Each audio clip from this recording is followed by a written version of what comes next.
Skill और education ये अमृत काल में देश के दो सबसे महत्वपूर्ण टूल्स हैं। विकसित भारत के विजन को लेकर देश की अमृत यात्रा का नेतृत्व हमारे युवा ही कर रहे हैं।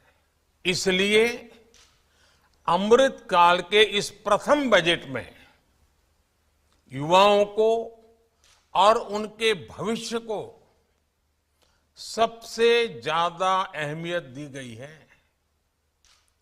हमारा एजुकेशन सिस्टम प्रैक्टिकल हो,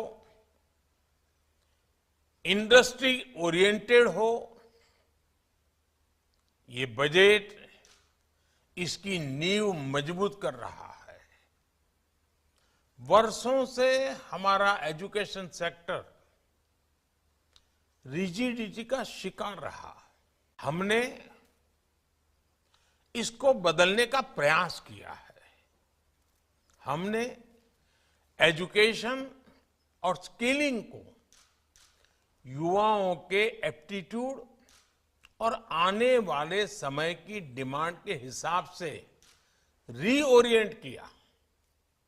राष्ट्रीय शिक्षा नीति में भी लर्निंग और स्किलिंग दोनों पर समान जोर दिया गया है। मुझे खुशी है कि इस प्रयास में हमें टीचर्स का बहुत सपोर्ट मिला। इससे हमें अपने बच्चों को अतीत के बोझ से मुक्त करने का बहुत हौसला मिला है। इसलिए सरकार को एजुकेशन और स्किलिंग सेक्टर में और रिफॉर्म करने के लिए प्रोत्साहित किया है। साथियों, नई टेक्नोलॉजी नई तरह के क्लासरूम के निर्माण में भी मदद कर रही है। कोविड के दौरान ये हमने अनुभव भी किया है। इसलिए आज सरकार ऐसे टूल्स पर फोकस कर रही है जिससे एनीवेयर एक्सेस ऑफ नॉलेज सुनिश्चित हो सके। आज हमारे ई लर्निंग प्लेटफॉर्म स्वयं में 3 करोड़ मेंबर हैं। वर्चुअल लैब्स और नेशनल डिजिटल लाइब्रेरी में भी नॉलेज का बहुत बड़ा माध्यम बनने की संभावना है। डीटीएच चैनल्स के माध्यम से स्टूडेंट्स को भी स्थानीय भाषाओं में पढ़ाई का अवसर मिल रहा है। आज देश में ऐसे अनेक डिजिटल और टेक्नोलॉजी आधारित इनिशिएटिव चल रहे हैं। इन सारे इनिशिएटिव्स को नेशनल डिजिटल यूनिवर्सिटी से और बल मिलेगा।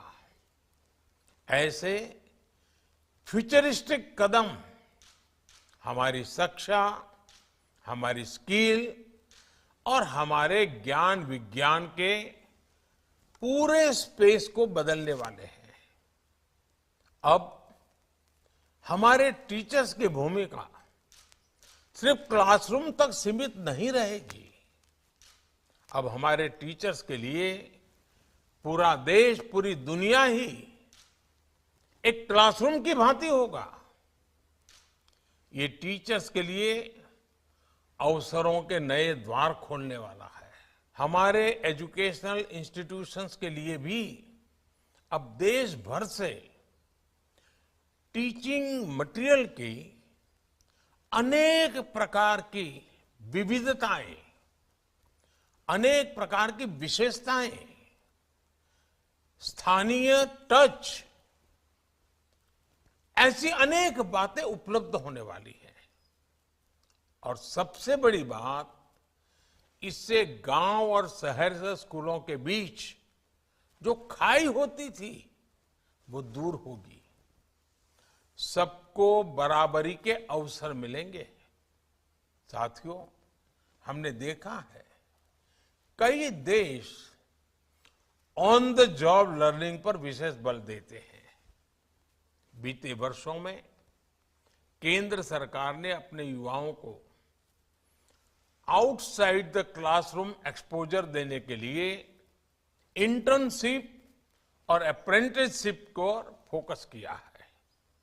आज नेशनल इंटर्नशिप पोर्टल पर लगभग 75,000 एम्प्लॉयर्स हैं। ये इंटर्नशिप की लगभग 25 लाख रिक्वायरमेंट पोस्ट कर चुके हैं। इससे हमारे युवाओं और इंडस्ट्री दोनों को बहुत लाभ हो रहा है। मैं इंडस्ट्री और शिक्षा से जुड़े संस्थानों से आग्रह करूंगा कि इस पोर्टल का अधिक से अधिक उपयोग करें। देश में इंटर्नशिप के कल्चर का हमें और विस्तार करना है। साथियों, मेरा ये मानना है अप्रेंटिसशिप्स हमारे युवाओं को फ्यूचर रेडी बनाने में मदद करती है। हम भारत में अप्रेंटिसशिप्स को भी बढ़ावा दे रहे हैं। इसमें हमारी इंडस्ट्री को भी उचित स्किल से जुड़ी वर्कफोर्स की पहचान करने में भी आसानी होगी। इसलिए इस बजट में करीब 50 लाख युवाओं के लिए नेशनल अप्रेंटिसशिप प्रमोशन स्कीम के तहत स्टाइपेंड का प्रावधान किया गया है। यानी हम अप्रेंटिसशिप के लिए वातावरण भी बना रहे हैं और पेमेंट्स भी इंडस्ट्री को मदद दे रहे हैं। मुझे विश्वास है कि इंडस्ट्री इसका भरपूर लाभ उठाएगी। साथियों, आज भारत को दुनिया मैन्युफैक्चरिंग हब के रूप में देख रही है। इसलिए आज भारत में निवेश को लेकर दुनिया में उत्साह है।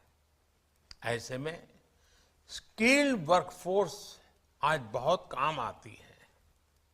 इसलिए इस बजट में स्किलिंग पर बीते वर्षों के फोकस को हमने आगे बढ़ाया है। प्रधानमंत्री कौशल विकास योजना 4.0 आने वाले वर्षों में लाखों युवाओं को स्किल, रीस्किल और अपस्किल करेगी। इस योजना से आदिवासियों, दिव्यांगों और महिलाओं की जरूरत के अनुसार टेलर मेड प्रोग्राम्स बनाए जा रहे हैं। साथ ही इसमें इंडस्ट्री 4.0 जैसे एआई, रोबोटिक्स, आईओटी, ड्रोन्स ऐसे अनेक सेक्टर्स के लिए भी मैन पावर का निर्माण किया जा रहा है। इससे इंटरनेशनल इन्वेस्टर्स के लिए भारत में काम करना और आसान होगा। भारत में इन्वेस्टर्स को रीस्किलिंग पर ज्यादा ऊर्जा और संसाधन नहीं खर्च करने पड़ेंगे। इस बजट में पीएम विश्वकर्मा कौशल सम्मान योजना का भी ऐलान किया गया है। इससे हमारे पारंपरिक कारीगरों, हस्तशिल्पियों, कलाकारों के स्किल डेवलपमेंट पर जोर दिया जा रहा है। पीएम विश्वकर्मा योजना इन कारीगरों को नया मार्केट भी दिलाने में मदद करेगी और इससे अनेक उत्पादों के बेहतर दाम भी मिलेंगे। साथियों, भारत में एजुकेशन सेक्टर में तेजी से बदलाव लाने के लिए एकेडेमिया और इंडस्ट्री की भूमिका और पार्टनरशिप बहुत बड़ी है।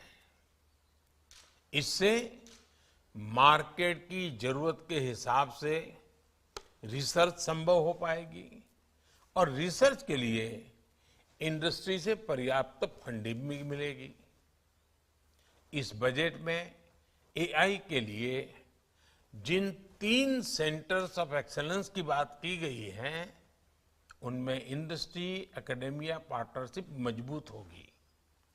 ये भी तय किया गया है कि आईसीएमआर लैब्स को मेडिकल कॉलेज और प्राइवेट सेक्टर आर&डी टीम्स के लिए उपलब्ध किया जाए। मुझे पूरा भरोसा है कि देश में आर&डी इकोसिस्टम को मजबूत करने के लिए उठाए गए ऐसे हर कदम प्राइवेट सेक्टर ज्यादा से ज्यादा फायदा उठाएगा। साथियों, बजट में जो निर्णय लिए गए हैं, उनसे हमारी होल ऑफ गवर्नमेंट अप्रोच भी स्पष्ट होती है। हमारे लिए एजुकेशन और स्किलिंग सिर्फ इनसे जुड़े मंत्रालय या विभाग तक सीमित नहीं है। हर सेक्टर में इनके लिए संभावनाएं हैं। ये सेक्टर हमारी इकोनॉमी के बढ़ते साइज के साथ बढ़ते जा रहे हैं। मेरा स्किलिंग और एजुकेशन से जुड़े स्टेक होल्डर से आग्रह है कि अलग अलग सेक्टर्स में आ रही इन अपॉर्चुनिटीज को स्टडी करें। इससे हमें इन नए सेक्टर्स के लिए जरूरी वर्कफोर्स तैयार करने में आसानी होगी। अब जैसे आप भारत के तेजी से बढ़ते सिविल एविएशन सेक्टर से जुड़ी खबरों को सुन रहे हैं, ये दिखाता है कि भारत की ट्रेवल और टूरिज्म इंडस्ट्री का कितना विस्तार हो रहा है। ये रोजगार के बहुत बड़े माध्यम है। इसलिए हमारे स्किलिंग सेंटर्स और एजुकेशनल इंस्टीट्यूशन को इसके लिए भी कैपेसिटी तैयार करनी होगी। मैं चाहूंगा जो युवा स्किल इंडिया मिशन के तहत प्रशिक्षित हुए हैं, हम उनका भी अपडेटेड डेटाबेस तैयार करें, क्योंकि कई ऐसे युवा होंगे जिनके स्किल्स को अपग्रेड करने की जरूरत होगी। डिजिटल टेक्नोलॉजी और एआई के आने के बाद हमारा ये प्रशिक्षित वर्कफोर्स पीछे न छूट जाए, हमें इसके लिए अभी से काम करना होगा।